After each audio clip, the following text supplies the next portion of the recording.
nga basta-basta ang lumipat kasi yun maapektuhan din yung bata, no, yung anak natin. Dahil siyempre bagong lahat, bagong friends na naman, bagong pakikisama. At yun, bagong lugar.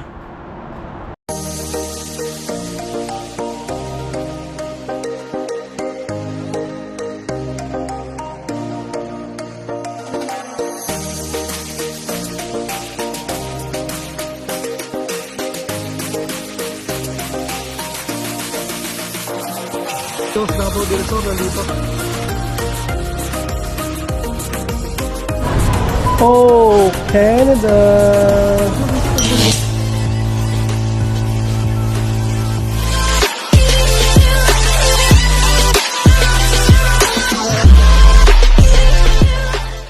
Good morning mga par, welcome back to my channel again.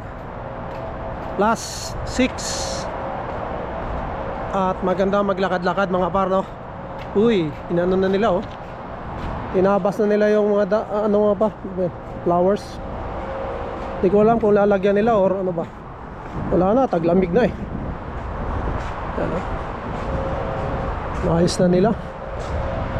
Or wala na, tinabas na. Pinutol na mga par. Oh. Yan, oh, putol. Malamig na rin talaga kasi. So siguro lilinisin na nila to. Ano, wala na.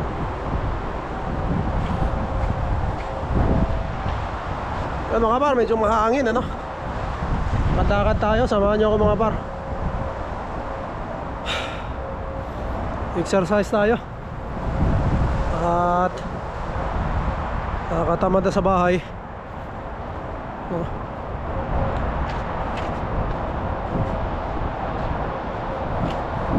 Tingnan natin kung saan tayo makakahanap ng pwesto ngayon, no?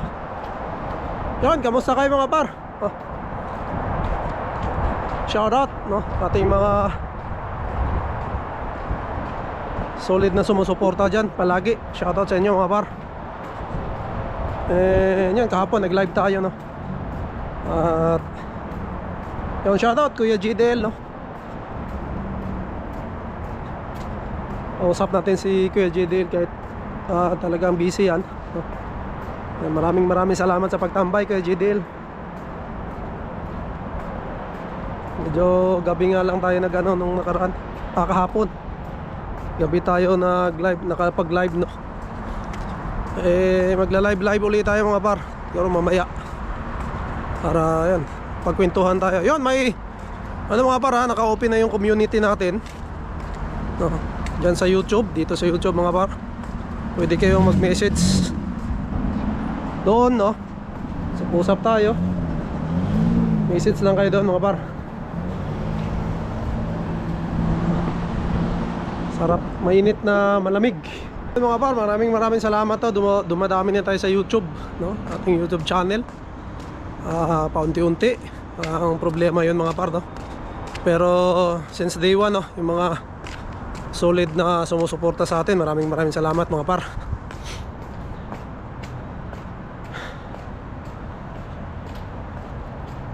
And shoutout, no, Heaven and CJ, no, ng Calgary. Maraming salamat par sa pag-support sa ating channel at pagtambay sa live noong nakaraan. Sabi pa nga niya, lipat taro kami sa Calgary, no. Marami daw trabaho doon. Pinag-iisipan namin par, no, kung anong gagawin namin. Pero isa lang ang sigurado par, no, talaga maglilipat probinsya kami. Hindi ko pa lang alam kung saan. So titignan pa kung saang province mga par, no. Pero matagal pa naman, next year pa mga par. So mahaba pa yung oras natin, no, na aralin yung probinsya na lilipatan natin. Pero kasi hindi basta-basta nga mga par, no, na bigla ka na lang lilipat, no. May nag-comment pa nga doon, no. Isa nating subscriber, no, na yun, hindi nga basta-basta ang lumipat, kasi yun maapektuhan din yung bata, no, yung anak natin.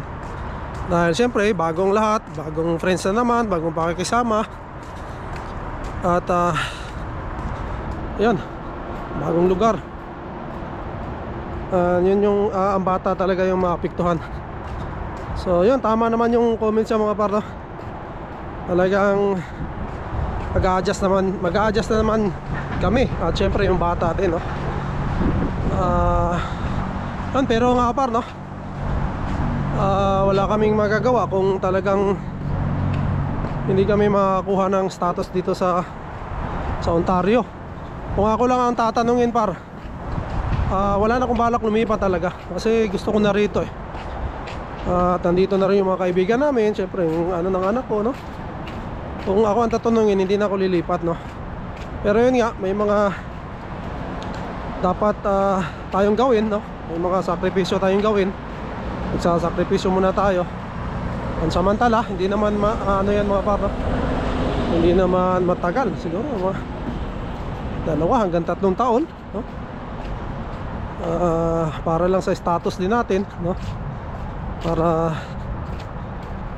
Para yun nga, makapag-settle tayo rito. Yun naman yung pinaka-end goal natin, no? Mahirap, pero yun nga eh, kailangan natin gawin, no? Kailangan talaga natin magsakripisyo para sa future natin, no? Para din naman sa amin, no? Siguro mag-a-adjust na lang kami. Papaliwanag na lang namin kay Inday, no, na maayos na ganun, no?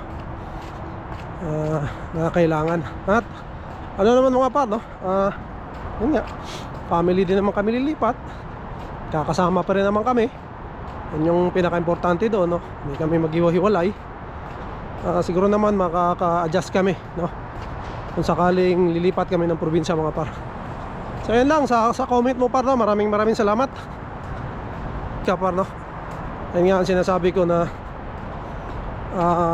yun, marami kaming matututunan sa mga comment nyo, no. Yung mga nag-comment ng mga negative, no, binabasa ko naman, nire-reply ko pa nga. Kasi ako mga par, hindi tayo plastic, no. Kung ano yung ugali na ipinakita mo sa akin, yun din yung ugali na ibabalik ko sa'yo, no. Hindi tayo nagpa-plastikan dito. At saka yun, hindi natin kailangan maging plastic mga par para dumami yung subscriber, no. Gusto natin mga par, no, ginawa na natin yan noon. Pero ang gusto ko yung solid na mga subscriber mga par, no. Ayaw ko nung mga, although ano naman, welcome naman mga par, no. Welcome kayo, mag-comment, no. Kasi nga, nagbablog tayo. Kung ano yung ayaw nyo, pwede kayo mag-comment mga par, no. Pero hindi nyo ko kayang anuhin na turuan kung anong gawin ko, no. Siyempre negative yung comment nyo. Okay, bakit yung baga anuhin nyo ako mga par, no, maging mabait din sa inyo, no. Ganun lang talaga, no? Kaya nga sabi ko dito sa social media mga par, patibayan lang tayo, no. Kung kayo kaya nyo mag-comment ang negative, bakit kami hindi? Bakit kami mga par hindi pwede, di ba? So ganun lang. Kung hindi nyo kayang i-take, no, yung mga comments ko rin, edi talo kayo, no. Kasi yung mga comments nyo, kaya kong i-take yan, no? Kaya kong sagutin yan, mga par. Kaya wala tayong problema dyan. So yun lang. Tingnan nyo yung ano mga par, oh. Yan yung ano, ganda, oh. Dilaw pa, pa. Dilaw yan, oh. Ito iba kulay. Yan, oh. Ano mga par, oh. Yan pa, oh. Doon may ibang kulay naman doon. May dilaw, may ano pa, orange. Ganda mga par. Ah. Ganda dito sa ano namin, sa park. So sulitin natin to kasi lapit na mag-winter. Hindi na tayo makakatambay rito. Kaya yun. Yan o. Gusto ko rin yung dilaw na ano. Naman tayong A1. Wala na. Taka na tayo pabalik.